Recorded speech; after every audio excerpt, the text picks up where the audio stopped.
isaa rakkisaadha kana jennee jiruu dachee. Kaaniif tolee gammachiisa kaanitti yoo bita galchee. Kaan reensaa ta'uu dinnaan of abaara miiraarii keessa galee. Kaan immoo galatoodhaaf nama waama horii keessaa tokko qalee. Hundumaa wal qixa miti isa kaanii wanta kenne isa kaan immoo noowwata. Kunillee amala isaati kaanitti yoo abshaalome kaanitti immoo ingowwata. Sooressinni hundaan guutuu nagaan qabu jireenyi isaa yeroo mara hunkurama. Isuma homaa hin qabnetu nagaan isaa irraa hafaadha dureessis kanaan durfama. Nagaa dhabuu fayyaa dhabuu eenyuuf fedhamee nutti himaa. Waan dhaban yoo dhaban iyyuu warra kana lamaan dhabnaan kun hin cima. Konkolaataa ala dhaabee dhibeen manatti ol deebi'ee siree isaarraa baay'ee tiyye. Dubbii isaatiin dubbii fixe leenca du'ee ciisu irra sareen jiru akka wayye. Kanaafuu nagaatu dursa fayyummaa akkam jirtu ree warri jirtan jiraattanii. Dha'icha barichi baatu isa ola deemaa kutee hunduma isaarraa haftanii. Oolmaan isinii ooleef gaarummaa isaa guyyaa guyyaa haala gaarii yaadattanii. Kuniyyuu ayyaanamuudha bissii galataa keessanis warri dhuftan qabattanii. Ammayyuu kun naamsa keenya wanta inni isiniif godhe yaadadhaa qabbaneeffadhaa.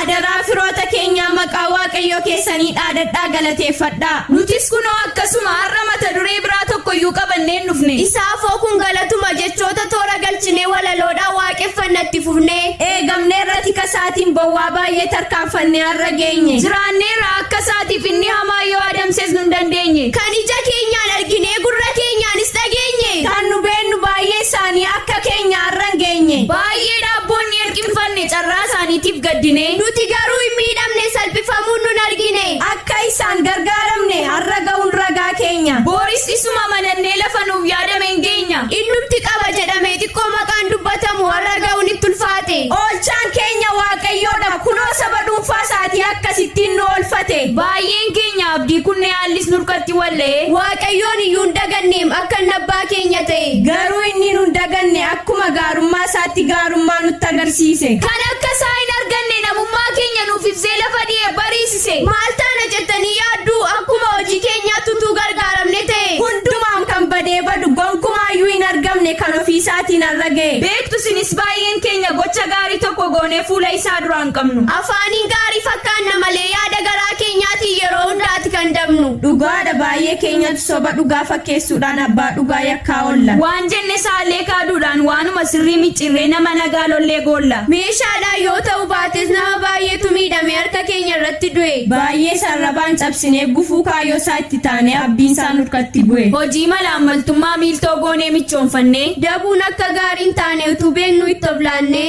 2017 akkasittiin dabarsine baricha tamaadha jecha. Amala sagaa.